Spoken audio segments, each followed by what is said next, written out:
Kayak pas angle-na pas gitu. Pilih viral jadi kedah kasep gitu. Bismillahirrahmanirrahim. Assalamualaikum warahmatullahi wabarakatuh. Alhamdulillahirabbil alamin. Wa bihi nasta'inu ala umuri dunya waddin. Asyhadu an la ilaha illallah wahdahu la syarikalah wa asyhadu anna Muhammadan abduhu wa rasuluhu wa la nabiyya ba'dah.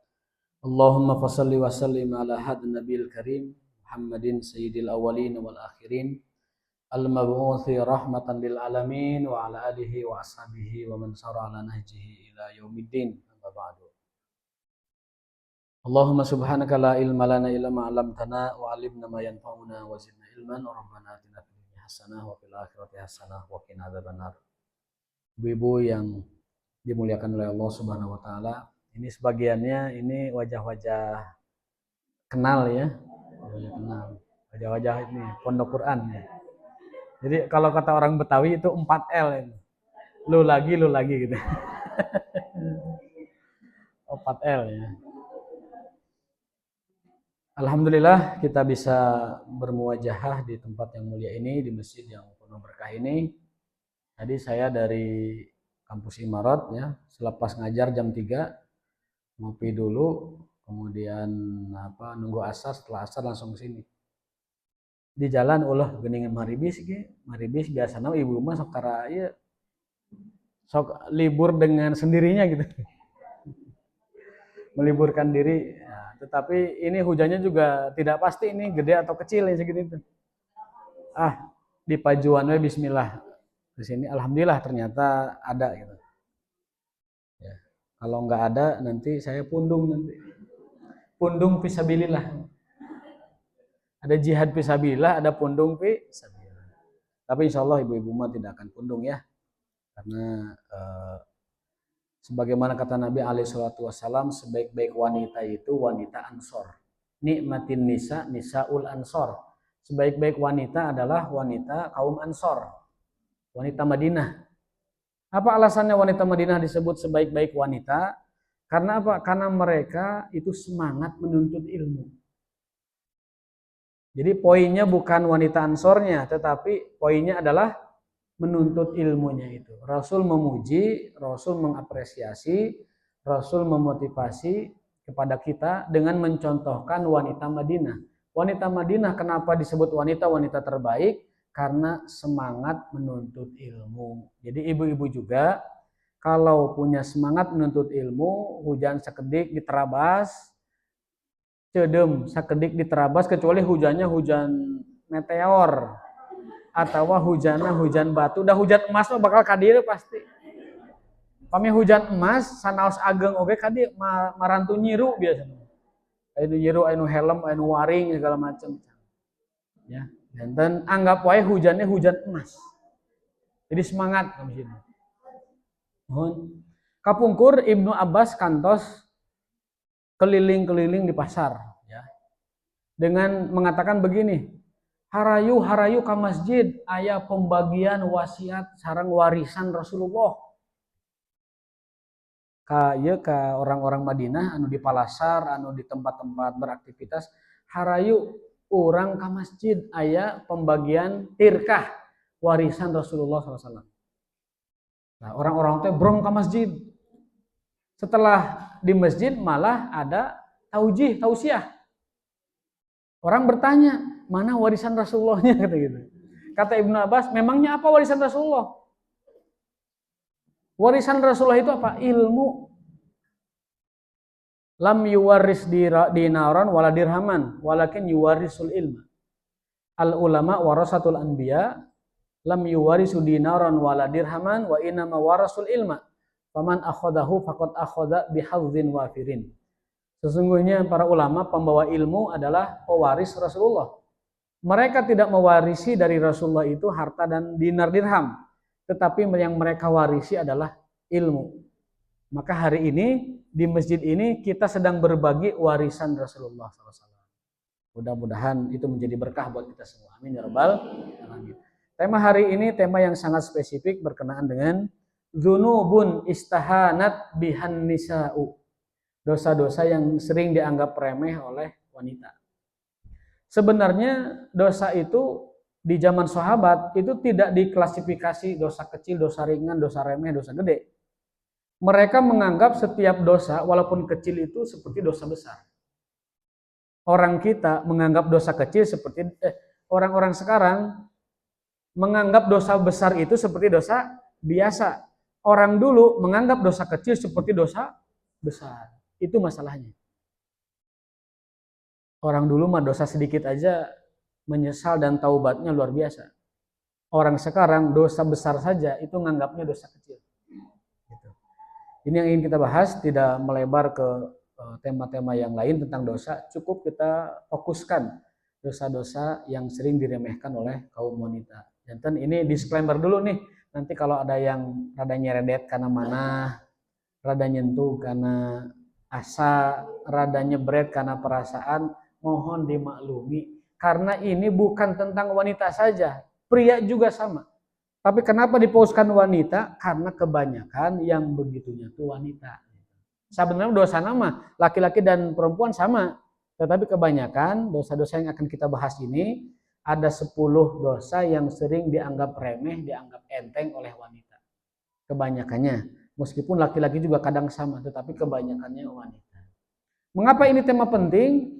Karena Rasul sudah mengingatkan ketika beliau Mi'raj ke langit, beliau diperlihatkan neraka, dikasih lihat neraka. Ternyata penghuninya terbanyaknya wanita. Kan begitu. Rasul sampai bertanya, wahai Jibril, kenapa umatku yang masuk neraka banyaknya wanita?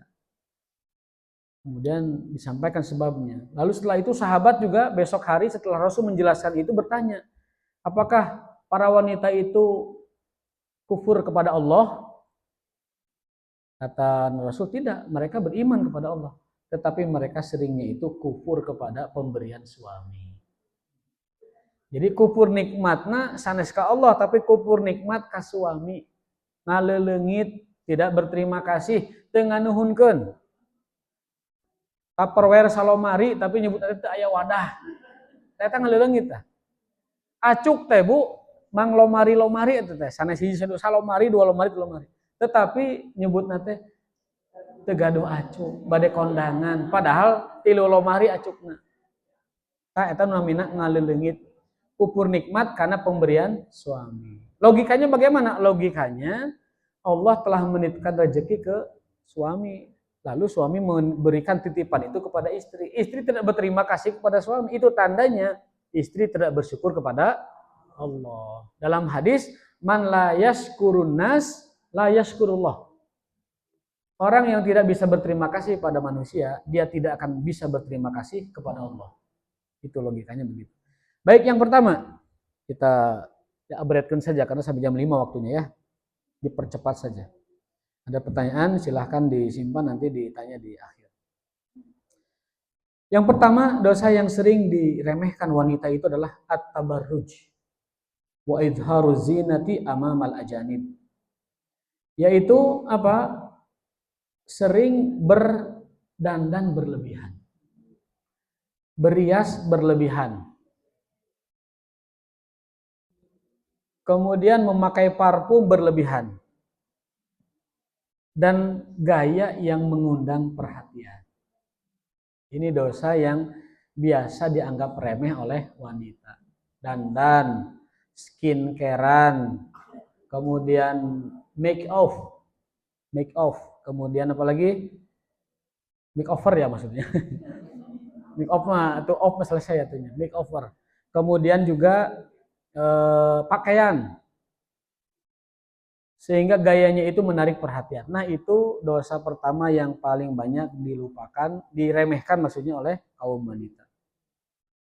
Di dalam ayat Allah berfirman, melarang wanita untuk berpakaian atau menggunakan riasan atau menggunakan minyak wangi yang berlebihan. Ayatnya surat Al-Ahzab ayat 33. A'udzubillahi minasyaitonirrajim.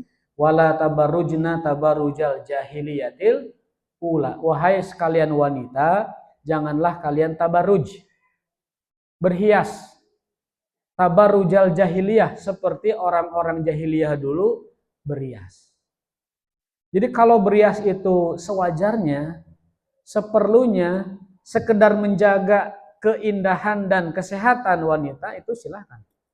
Tetapi kalau bertabarrujnya berlebihan, tabarruj, bahasa Qur'annya itu tabarruj, berias berlebihan.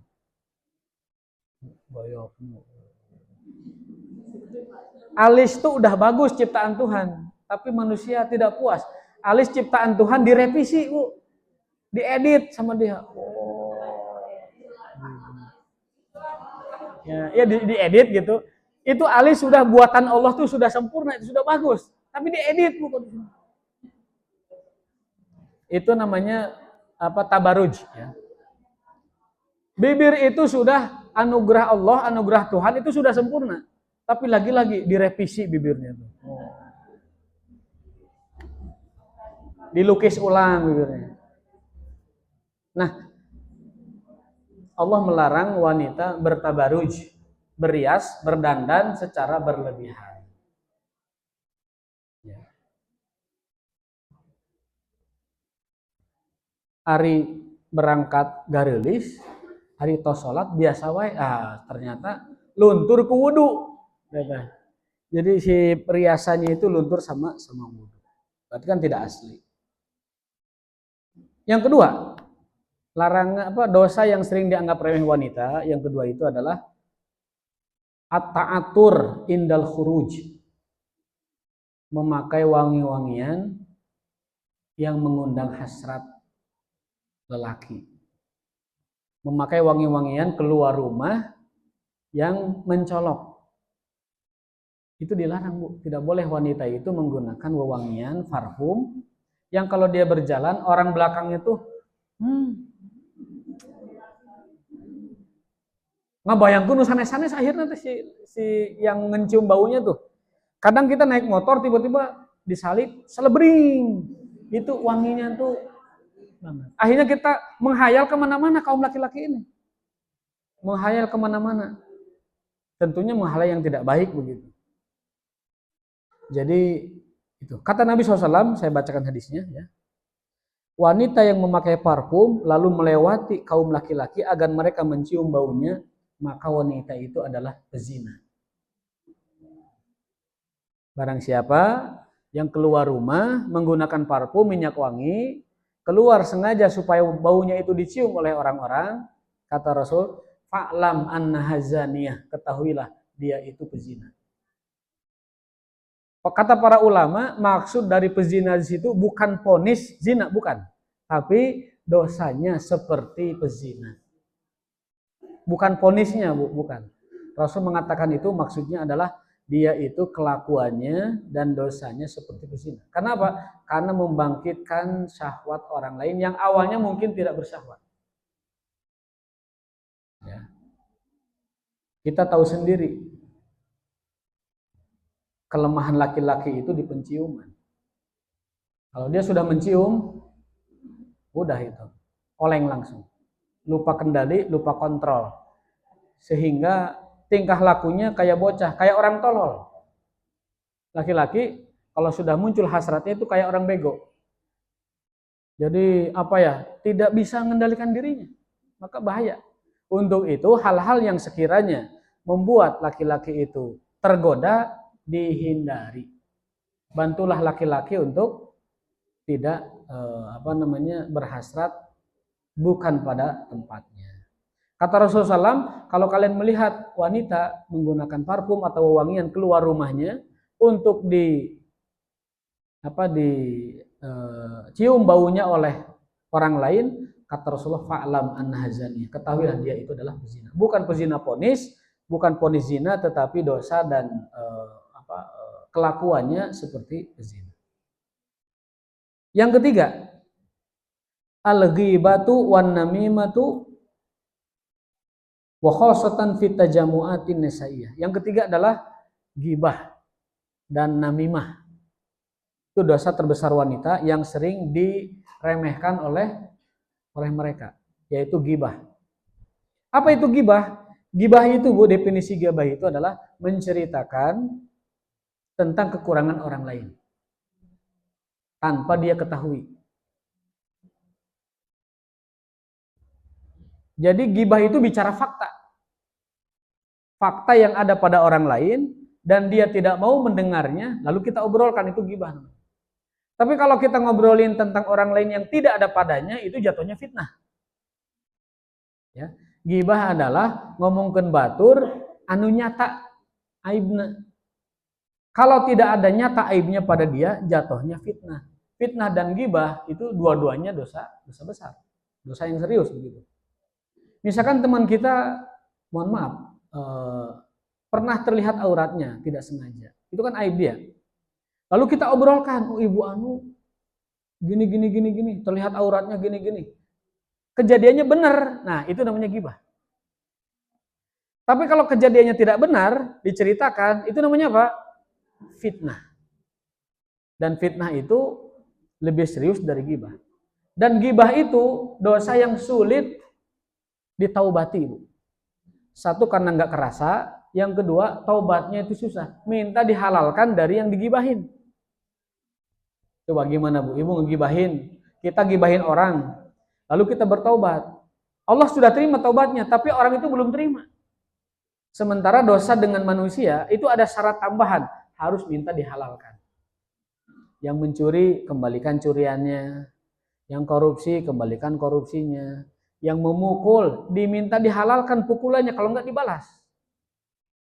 Yang membunuh, dikisos balasannya, atau dimaafkan, bayar diat kepada keluarga korban. Jadi dosa yang berhubungan dengan manusia, itu tidak Allah maafkan sepenuhnya, sempurna, sebelum orang itu minta dimaafkan ke orang lain. Kalau kita hitung, berapa dosa gibah kita dalam sehari? Yang harus kita mintai maaf ke orangnya, Bu maaf tadi pagi saya gibahin ibu. Bisa nggak Bu kayak gitu? Nggak bisa kan? Atau Pak maaf tadi saya ngomongin bapak teh huluna botak, kemudian suku nara rombeheun. Rombeheun itu bahasa Indonesianya perpecahan antar suku. Rombeheun. Jadi suku nanti pecah barulah perpecahan antar suku itu rombeheun. Punten ya Pak, tadi diobrolkan bapak teh botak jeung suku nara rombeheun. Biasa Bu nyaros gitu minta maaf nak, sesah kan? Ketiasa, maka jangan gibah. Minta maafnya susah. Meskipun kata ulama ada cara minta maaf kepada orang yang kita gibahin. Apa? Doakan dia dengan kebaikan. Itu cara taubat dari gibah. Karena zaman sekarang kalau ada orang ngaku gibah kepada orang yang digibahinya, zaman sekarang mah hati manusia itu pendendam. Dia akan marah. Dia akan mungkin tidak terima, dia mungkin akan memukul, menyebabkan madorot lebih besar. Coba kita ngegibahin seseorang, kita minta maaf, bisa jadi yang dimintai maaf lebih marah lagi, lebih memukul kita lagi. Akhirnya dari madorot gibah jadi madorot memukul, kan gitu. Sementara ada kaidah tidak boleh satu madorot menyebabkan madorot lebih besar, kan gitu kaidahnya. Maka jalan keluarnya, kalau kita sudah menggibah orang lain, jalan keluarnya adalah satu, minta maaf ke dia secara umum, nanti lebaran misalnya, kan saling memaafkan tuh. Maafin ya dosa saya yang disengaja atau tidak disengaja, itu maksudnya gibah itu. Gitu. Maafin Bu ya, hapunten minal aizin wal faizin. Kula wa antum bi khair, nyuhunkeun dihampura eta teh maksudna teh gibah. Karena apa? Karena gibah sulit tobatnya. Nggak bisa bilang kayak gitu. Yang kedua, cara taubat dari gibah itu adalah apa?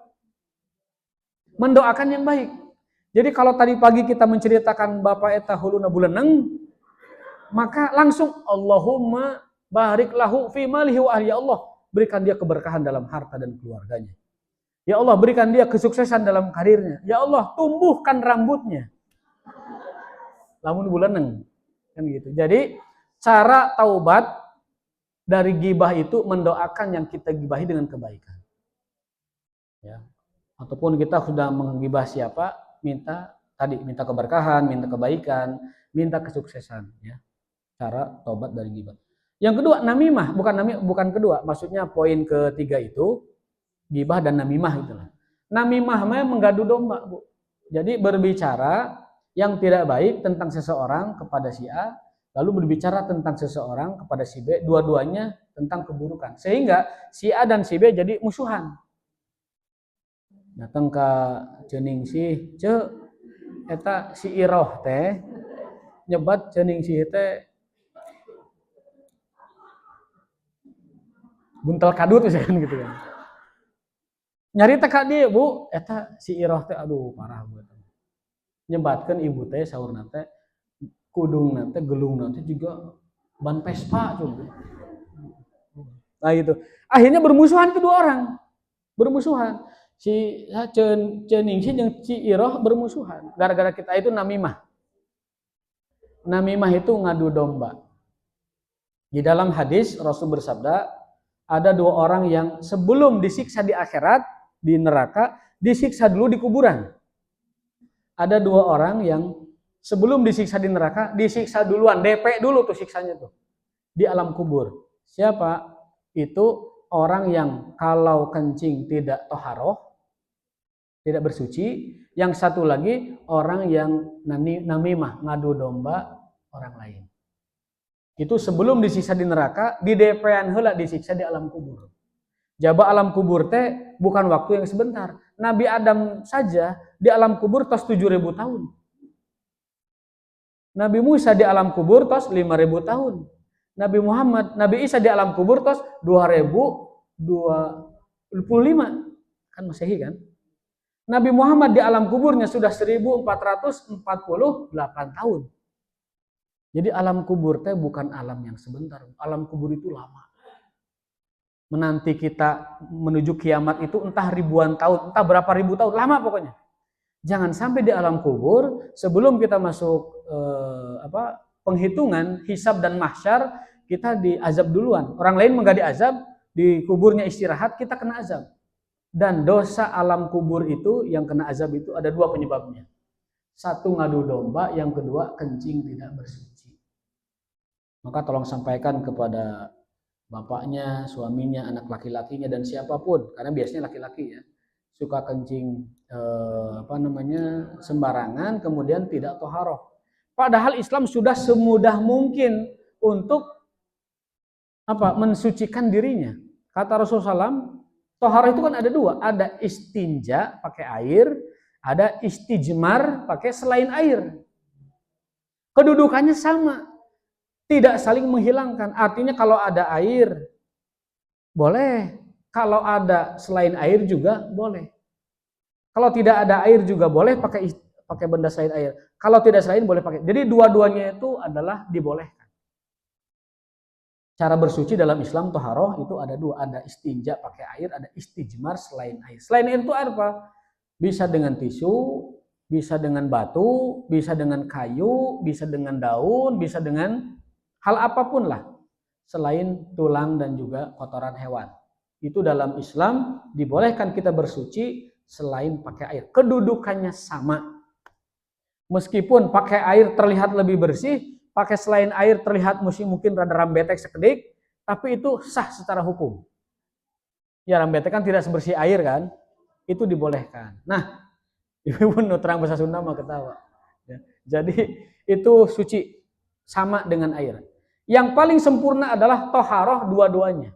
Innallaha yuhibbut tawabin wa yuhibbul mutatahhirin. Allah menyukai orang yang toharohnya dua kali. Pakai tisu dulu lalu pakai air. Itu lebih sempurna. Atau pakai air dulu lalu pakai tisu, itu lebih sempurna. Itu disebut mutatahhirin tuh yang kayak gitu. Tetapi kalaupun hanya menggunakan air saja boleh, atau menggunakan selain air juga boleh. Meskipun ada airnya. Air ada, tapi kita nggak mau pakai air, pakainya tisu aja, sah. Air ada, tapi kita ingin pakai daun, sah. Ingin pakainya kayu, sah. Tapi zaman sekarang mah batu dan kayu kan tidak lazim. Zaman dulu, orang-orang dulu kalau sudah buang hajat, baik buang air kecil, buang air besar, itu mereka biasa menggunakan batu ataupun kayu. Tapi dipilih batu kayunya yang halus, yang tidak cucukan. Soalnya kabayang lamun kita istijmar dengan kayu nanti candi bersihan sareket. Eta mah tuh dijamin daradas urang teh. kabayan. Komo batuna sareukeut. Eta mah dijamin bajret we pokona. Nah, maka zaman sekarang batu dan kayu itu dianalogikan, dikiaskan menjadi tisu. Jadi tisu itu kalau ibu toharoh itu sah seperti air. Seperti air. Jadi tidak usah ragu, tidak usah was-was bahwa tisu itu alat suci yang sah seperti air. Di pesawat, di kereta itu cukup tisu aja. Kalau dua-duanya tisu dan air itu sempurna. Sempurna. Sebagaimana Allah memuji orang-orang Kuba. Kuba itu bukan Kuba Amerika Latin, bukan. Kuba itu penduduk yang tinggal di sekitar Masjid Kuba di pinggir Madinah, dekat pasar Korma. Ya itu ada Kuba. Nah, orang Kuba itu disanjung oleh Allah karena mereka itu punya kebiasaan toharohnya 2 kali. Setelah pakai benda tadi, batu dan kayu, kemudian mereka bersihkan dengan air. Sehingga toharohnya sempurna. Kalau zaman sekarang mah, berarti pakai tisu dan kemudian pakai air. Meskipun satu saja sudah cukup, tisu saja atau air saja. Kalau dua-duanya lebih sempurna. Nah, kembali ke tema kita bahwa ada 2 orang yang diazab di alam kubur, entah berapa ribu tahun, entah berapa juta tahun menunggu kiamat, karena dosa yang kecil. Kata Rasul, innahuma la yu'adzaban. Kata Rasul SAW ketika lewat di kuburan, beliau mendengar ada 2 orang disiksa. Kata beliau, ini disiksanya ini bukan dosa besar, dosa kecil aja. Yang satu amma ahduhuma, yang satunya karena kencing tidak tatohur, tidak bebersih. Yang satu lagi yamsi bin namimah, karena dia ngadu domba orang. Jadi kalau ada orang atau wanita biasanya kebanyakan ngadu domba sana sini, kadieu mah panas, kadieu ngahasut, kaditu ngahasut, eta disebut sebagai dosa namimah. Ancamannya kena azab kubur dan sebelum dia diazab nanti di akhirat nanti. Itu yang ketiga. Sekarang yang keempat ya. At-tasahul fil hijab syar'i, mengabaikan hijab syar'i. Yang berkerudung banyak tapi yang hijab syar'i belum tentu. Yang menutup kepala banyak tapi yang standar syar'i belum tentu banyak.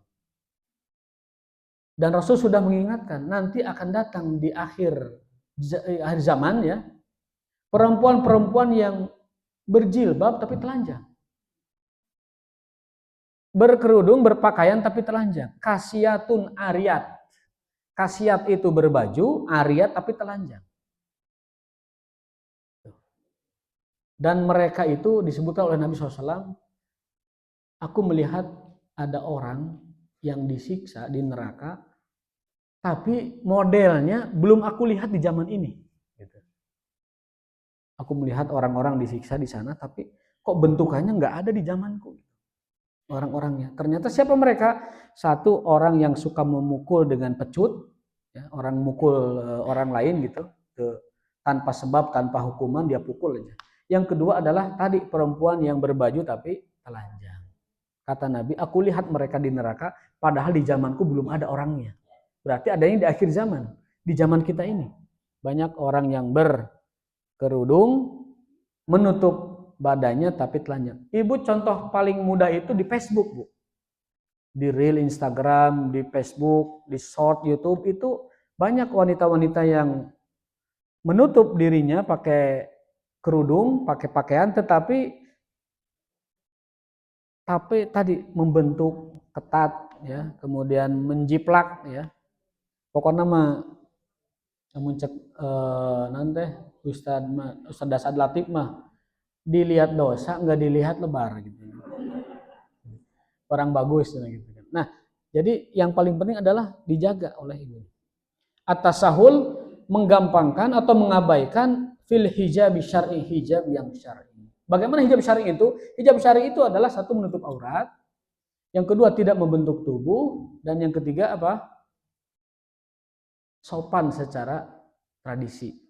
Ya, syar'i itu satu, menutup aurat, yang kedua tidak membentuk tubuh, yang ketiga adalah sesuai dengan kepatutan. Ya. Berarti kalau tidak membentuk tubuh itu yang transparan dihindari, yang membentuk tubuh dihindari, yang ketat dihindari. Karena hal itu menyebabkan bahkan orang yang melihatnya lebih mendingan tuh make kudung daripada make baju seolah kudung syar'i tapi tidak syar'i. Karena lebih menjiplak daripada orang yang tidak pakai sama sekali. Itu begitunya. Pakaiannya ketat, transparan, menyerupai laki-laki, berlebihan dalam mode dan lain sebagainya. Nabi SAW memperingatkan wanita ada yang berpakaian tapi telanjang. Dan saya menghimbau ibu-ibu yang suka ikut senam, ya, senam pagi tuh, kadang di depan pusat perbelanjaan, kadang di depan pasar, tara pasar mah katanya, di depan nggak nyebut tokonya lah ya gitu disebut. Itu ikut senam, ada instruksi di depan, jeger itu musiknya, kemudian senam gitu. Nah, kalau sekiranya itu pakaiannya tidak longgar, tidak rapih menutup badan, ya sebaiknya tidak ikut, Bu. Karena itu yang kata Rasul ariyatun kasiat, berpakaian tapi telanjang.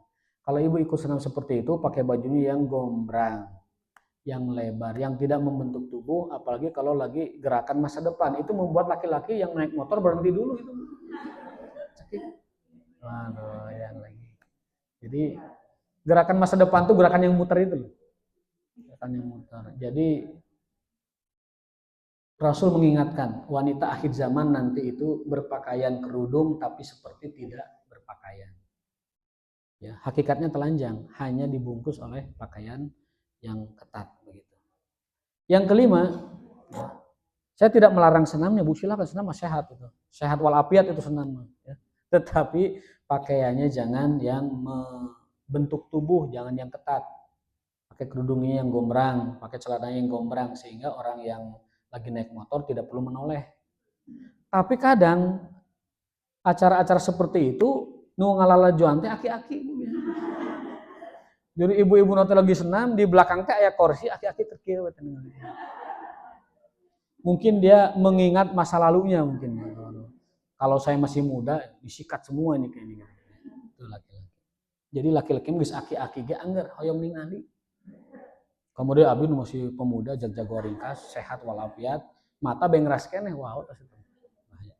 Jadi itu himbauan saya, bukan melarang senam. Silahkan senam itu sehat, olahraga itu sehat, tapi tolong pakaiannya diperhatikan.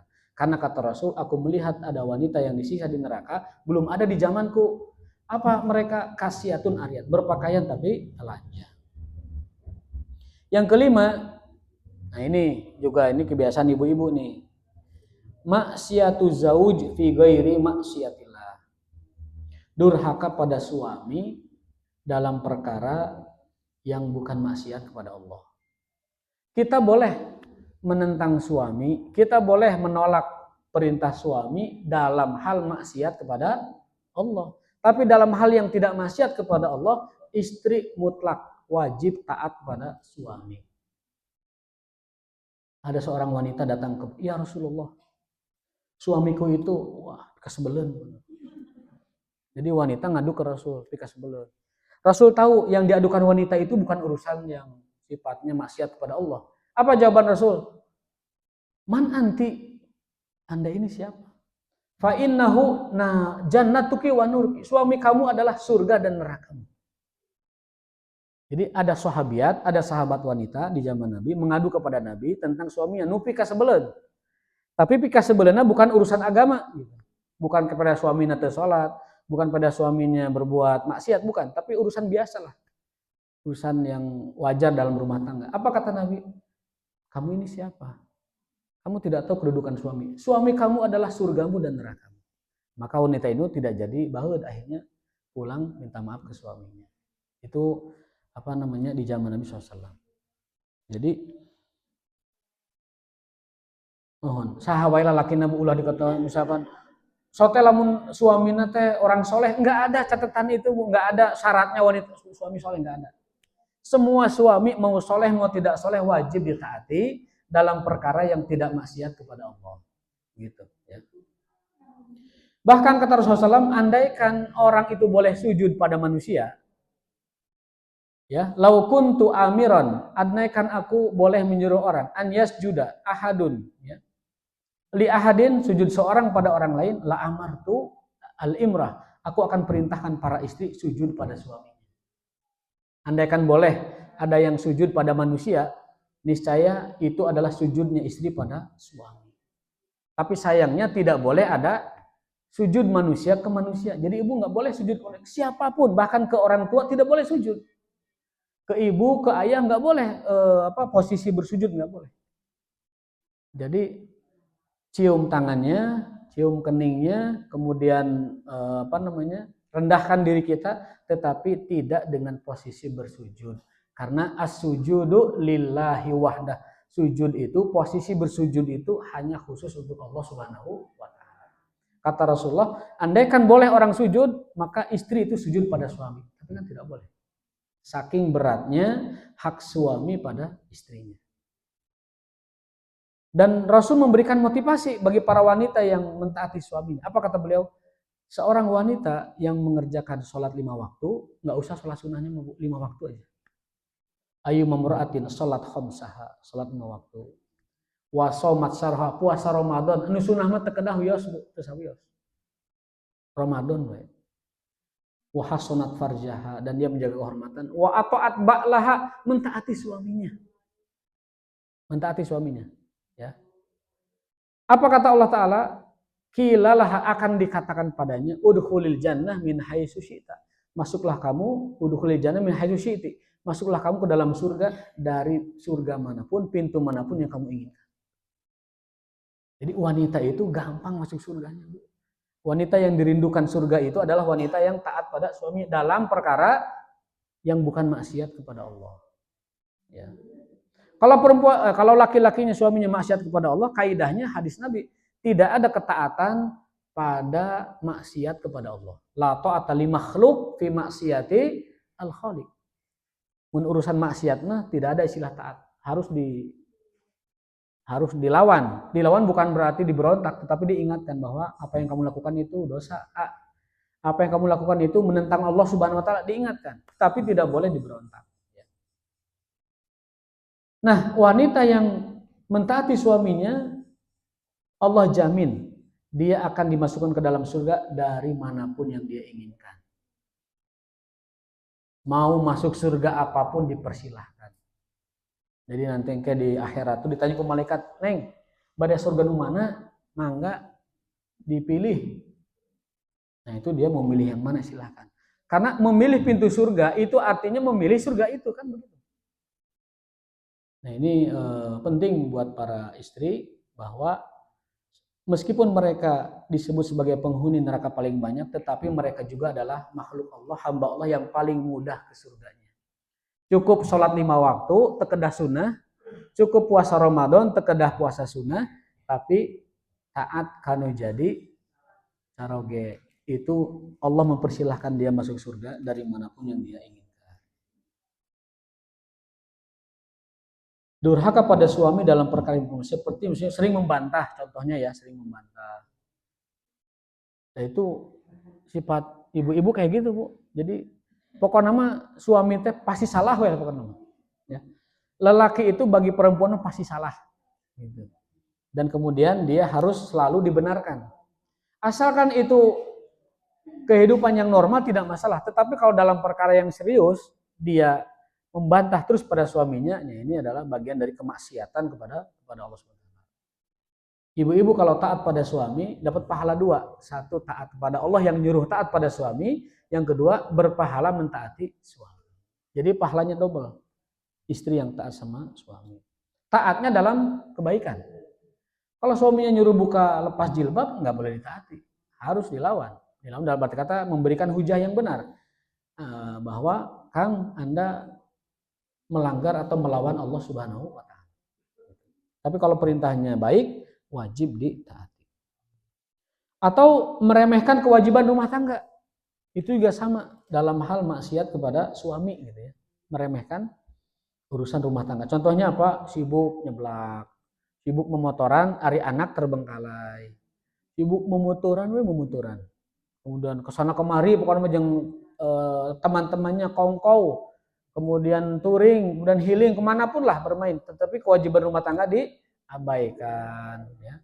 terbengkalai tugas-tugas rumahnya. Maka ini adalah termasuk dari maksiat kepada suami. Yang berarti maksiat kepada Allah, meremehkan kewajiban rumah tangga. Atau yang berikutnya, fenomenanya adalah sengaja membuat suami marah. Itu perempuan tuh jagonya itu bikin marah suami itu. Ayah wae gitu. Lagi akur, lagi damai. Ayah bae itunya tuh. Pemancingnya tuh. Ada saja gitu. Kadang lagi damai, lagi akur, kita bawa kendaraan motor atau mobil, hanya gara-gara kita salah mengklakson, nggak sengaja, itu ributnya sampai lama. Gara-gara kita mungkin bersikap sopan pada siapa gitu, direndahkan. Gara-gara kita bersikap agak keras, agak tegas kepada orang lain, istri terus saja. Pokoknya selalu memancing kemarahan suami. Nah, istri yang sering mancing kemarahan suami tanpa dasar, itu adalah termasuk pelaku dosa yang sering diabaikan. Ya, itu nomor 5. Maksiatu zauj, bermaksiat kepada suami. Di atas maksiat pada suami ada nusuz namanya. Kalau nusuz itu berkhianat pada suami. Ini lebih besar dosanya. Bahkan dalam hadis, kalau perempuan sudah nusuz, itu suami tidak wajib menafkahi. Ya, istri itu kalau sudah nusuz ya, bermaksiat pada suami yang serius, itu suami boleh tidak menafkahi. Contohnya apa nusuz itu? Nusuz dalam rumah tangga contohnya itu adalah tidak mau diajak berhubungan badan. Itu sudah nusuz itu. Yang kedua, menerima laki-laki lain masuk rumahnya tanpa izinnya. Itu juga sudah nusuz. Atau keluar rumah menemui laki-laki asing yang bukan suaminya. Itu sudah nusuz. Walaupun tanpa motif apa-apa. Jadi perempuan yang memasukkan laki-laki asing ke rumahnya tanpa izin suaminya, meskipun itu masih kerabat, atau perempuan yang menemui laki-laki lain di luar tanpa izin suaminya, itu termasuk nusuz. Nusuz itu dosanya di atas maksiat. Dan laki-laki kalau mendapati istrinya sudah bersikap nusuz, dia tidak wajib lagi menafkahi sampai perempuan itu bertobat kepada Allah SWT. Nusuz di dalam rumah yaitu tidak mau diajak berhubungan badan. Itu sudah kategori nusuz. Jadi nusuz itu adalah dosa terbesar istri kepada suaminya. Dari kata nasaza yansuzu nusuzan, artinya apa? Bermaksiat kepada suami. Kita percepat Bu, ada 5 lagi, ada 10 kan ya, biar catatannya lengkap. Yang keenam adalah zikru khususiyat az-zaujiyah atau nasyru khususiyat az-zaujiyah. Menceritakan, menyebarkan rahasia rumah tangga kepada orang lain. Itu dosa wanita yang sering dianggap remeh. Menyebarkan rahasia rumah tangga termasuk mencurahkan masalah pribadi secara berlebihan di medsos. Contohnya, wanita sekarang itu kadang bercerita tentang rumah tangganya yang tidak baik itu kepada orang lain. Kepada orang nggak cukup, dia curhat juga di medsos. Nah, perempuan seperti itu, dia telah jatuh kepada dosa yang diremehkan. Jangan latah bikin konten di medsos dan isinya itu adalah menceritakan tentang rumah tangganya dengan suaminya. Nauzubillah min dzalik. Dalam hadis, sesungguhnya di antara amanah yang paling besar adalah seorang suami menceritakan aib istrinya dan wanita menceritakan aib suami. Maksudnya apa? Amanah yang harus dijaga itu adalah rahasia rumah tangga. Itu amanah terbesar. Suami memegang amanah istri, istri memegang amanah suami. Kalau itu sudah keluar, maka dia jatuh kepada dosa besar. Hadis riwayat Muslim. Jadi bahkan dalam hadis lain, seburuk-buruk manusia itu adalah seorang suami yang menyebarluaskan aib istrinya dan seorang istri yang menyebar aibnya suaminya. Itu manusia paling buruk di muka bumi. Syarru ad-dawab, seburuk-buruk makhluk melata. Istri yang menceritakan suaminya kepada orang lain. Misalkan contohnya, wah si bapak nama cenah ngan setengah menit ya gitu. Di medsos suka begitu kan? Itu menyebarkan aib suami. Ataupun mungkin bapaknya sudah tidak punya reaksi, si bapak nama cenah. Jika tangkal cau misalkan. Atau misalkan lain-lain sebagainya. Contoh-contoh semacam itu adalah bentuk kedurhakaan dengan menyebarkan khususiat, kekhususan suami istri pada orang lain. atau sifat dan wataknya. Ya, suami saya mah kalau tidur kereknya juga helikopter. Wer, wer, wer. Lamun guys hampir pagi ada gitu kan. Diceritakan ke orang lain. Nah, itu menyebarluaskan aib suami pada orang lain. Nggak boleh, Bu. Nggak boleh. Ataupun menyebarkan aib istrinya. Wah, apa nama? Istri abi mah 200 kilo. Timbangan apa ge sampai ke pareum cenah gitu. Gitu. Eta mun tuang si Neng, waduh, 3 piring mentung. Bala-bala bage kawalian sorangan gitu. Jadi menceritakan aib pasangan itu adalah dosa yang biasa terjadi oleh para wanita. Laki-laki mah jarang, Bu, menceritakan kekurangan istri itu jarang. Tapi kalau perempuan, karena mereka sering curhat dan sering harus mengeluarkan isi yang disimpannya dalam dirinya, itu banyak terjerumus kepada hal seperti itu. Nah, apa saran yang harus dilakukan? Sarannya adalah jaga, tahan, tidak menyebarkan aib rumah tangga kepada orang lain. Berikutnya yang ketujuh, uququl walidain. Nah, durhaka sama orang tua. Biasanya istri itu kadang kurang akrab dengan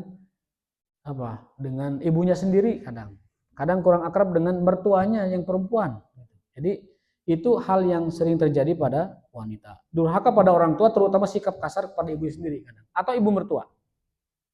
Banyak wanita yang sebenarnya baik tapi sikapnya itu kasar kepada orang tuanya. Ini adalah termasuk dosa yang sering diremehkan oleh wanita. Yang kedelapan, atasyabuh bil kafirat awir rijal. Meniru gaya wanita kafir. Sekarang tuh banyak idol ya, ada K-pop idol, ada mungkin Eropa, mungkin Amerika, mungkin Korea yang jadi idola baru di masa sekarang. Nah, kita bertasabuh niru-niru mereka itu bagian dari dosa yang sering dianggap remeh oleh wanita. Gagayaan, buuk di berumah. Antingna anting menyerupai artis barat, tasna tas barat. Pokoknya mau siga barat we. Ari ngomong Sunda. Ya, pangmelikan lahotek jah gitu nya. Orang Kuningan, Kamangkar aja gitu kan. Jadi gayanya orang barat tapi sebenarnya dia tidak. Nah, tasabuh dengan orang wanita kafir itu dosa yang sering terjadi pada wanita. Apalagi tasabuh dengan laki-laki. Ya, wanita tapi gayanya gaya laki-laki. Apa contohnya? Tomboy, rambut dipendekin, celana pakai jeans, kemudian pakai sepatu jangkung gitu. Tomboy. Nah, wanita yang menyerupai laki-laki itu kata Rasulullah melaknat pria yang menyerupai laki-laki dan wanita yang menyerupai pria. Yang kesembilan, al-israf fil madhar wal infaq. Berlebih-lebihan dalam belanja. Belanja itu belanja untuk gaya hidup maksudnya, atau belanja untuk kecantikan, skincare. Berlebihan enggak boleh. Itu adalah kesalahan yang sering dianggap remeh oleh wanita. Sebenarnya hidup itu murah, Bu. Sebenarnya biaya hidup itu murah. Yang mahal itu apa? Gaya hidup. Biaya hidup mah murah. Beas paling setengah kilo sekeluarga, lamun keluarga naya duaan, lamun seorangnya sakilo oge sih. Sakarung sabulan, kamu lamun keluargana beki kejo. Wah, itu mah pokoknya bisa. Tapi itu tetap murah. Biaya hidup itu murah.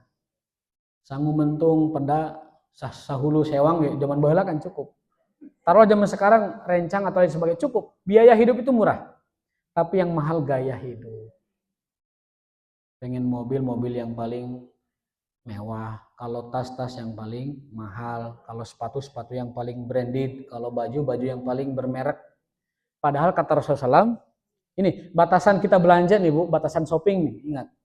Kata Rasulullah, kul wasrob walbas min gairi sarofin wala makhyalatin. Kata Rasul, makanlah kamu, minumlah kamu, belanjalah kamu, ya, berpakaianlah kamu min gairi sarofin tanpa berlebihan, wala makhyalatin tanpa ada rasa sombong. Apakah beli baju bermerek itu sombong? Tergantung orangnya. Kalau dia beli baju branded niatnya biar awet, biar mantes, biar kuat, silahkan. Tapi kalau beli brandednya itu adalah supaya orang melihatnya, oh berkelas dia. Itu masuk ke area kesombongan. Makanlah kamu, minumlah kamu, berpakaianlah kamu tanpa sombong dan tanpa berlebihan. Jadi hati-hati Bu, kalau kita sudah punya mental branded, dalam arti mental branded itu segalanya tuh harus bermerek gitu. Ini hati-hati, jangan-jangan kita masuk ke area itu, kata Nabi, makhyalatin, yaitu orang yang mengedepankan rasa agul, rasa sombong, rasa lebih hebat dari orang lain. Itu dilarang, nggak boleh. Tapi kalau tujuan beli pakaian bermereknya karena memang bagus, awet, dan tahan lama, silahkan. Niat. Kenapa? Kalau kita beli baju karena brand, kalau kita beli baju karena mewahnya, karena brandingnya, karena harganya, khawatir kita tidak bisa menata hati kita. Siapa yang menjamin kita beli barang bagus, tiba-tiba kita sombong. Naik motor, motornya bagus, sombongnya naik. Nah itu berbahaya. Sementara Allah mengatakan kesombongan itu adalah selendangku. Keagungan adalah pakaianku. Siapapun yang memakainya selain aku, azabtuhu, aku akan siksa dia. Jadi kesombongan itu milik Allah. Keagungan milik Allah. Kalau manusia ada yang mengambil itu dari Allah, tidak segan-segan Allah akan menyikatnya, akan menghabisinya. Gara-gara kita menggunakan sombong. Lagi pula dalam hadis, tidak akan masuk surga orang yang dalam hatinya ada kesombongan. Apa kesombongan itu tadi? Makhyalah, merasa bangga, merasa hebat, merasa baik, dan orang lain itu dianggap remeh. Menganggap remeh orang lain adalah bagian atau ciri khas dari kesombongan. Orang ada yang sombong dengan ilmunya, dengan hartanya, dengan kecantikannya, dengan penampilannya, dengan keluarganya, dengan kendaraannya, dengan rumahnya. Itu Nabi SAW mengingatkan kita supaya tidak bersikap sombong. Boleh beli baju brand asalkan niatnya apa tadi? Biar mantes, awet, dan nah itu. Tapi jangan membeli brand hanya karena mengejar brandnya supaya keren. Khawatir kita tidak bisa menata hati kita, menjaga hati kita, akhirnya jatuh kepada kesombongan. Jadi yang kesembilan itu adalah tidak berlebih-lebihan dalam belanja untuk gaya hidup ataupun untuk kecantikan. Ayatnya adalah innal mubadzirina kanu ikhwana syayatin. Sesungguhnya orang-orang yang bermubazir, sikap mubazir adalah teman-temannya setan. Yang terakhir, pas jam 5 ya. Yang terakhir, al-khulwah birrijalil ajanib awil muhadasat al-muharramah. Berduaan dengan laki-laki non muhrim atau dalam era sekarang chatting yang mengarah kepada fitnah. Ibu hati-hati, jangan berchatting dengan pria ajanib, pria asing. Jangan bermedsos dengan pria asing. Jangan ber-DM-an dengan pria asing. Jangan berinbokan dengan pria asing. Atau ber-WA dengan pria asing. Ya, karena apa? Karena lama-lama ketika kita nyaman dengan orang mengobrol, itu rasa tumbuh, Bu. Kata Ibnu Qayyim, semua berawal dari salam. Lalu setelah salam, kalam. Dari kalam apa? Salam, kalam, kemudian liqa, ingin berjumpa. Setelah berjumpa apa? Mau'id, berjanji. Setelah berjanji apa? Ketemu. Setelah ketemu, udah itu setan bermain di situ. Jadi bermula dari saling sapa, kemudian saling salam, kemudian saling kalam, bercakap-cakap, kemudian saling apa tadi nyaman, kemudian akhirnya janji ketemu, akhirnya udah. Hanya Allah yang tahu jalan selamatnya. Jadi jangan dimulai dari pertama kali, yaitu berkholwah, berduaan, baik berduaan secara digital lewat media atau berduaan secara fisik. Itu Rasul dan Allah mengharamkan hal semacam itu. Karena apa? Khawatir timbul fitnah. Nabi bersabda, tidaklah seorang wanita berkholwat, berduaan dengan laki-laki, baik digital atau non-digital, kecuali setan menjadi pihak yang ketiganya. Hadis riwayat At-Tirmidzi. Sebagai penutup, tujuan peringatan ini bukan untuk menyalahkan wanita, bukan untuk menyalahkan kaum Hawa. Penjelasan ini semata-mata agar setiap muslimah terutama dapat menjaga kehormatannya sebagai seorang muslimah, menjaga kewajibannya sebagai seorang muslimah, menjaga harga diri dan kemuliaan seorang muslimah. Itu aja tujuannya. Bukan untuk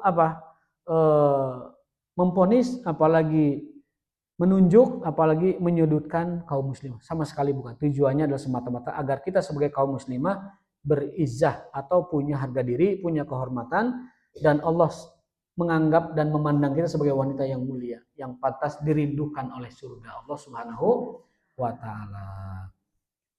Kisah penutup bagi yang berumah tangga, hendaknya kita harus saling memaafkan dan mencuekkan perilaku pasangan kita. Ada sebuah hadis, Ali bin Abi Thalib pernah pasya dengan Fatimah.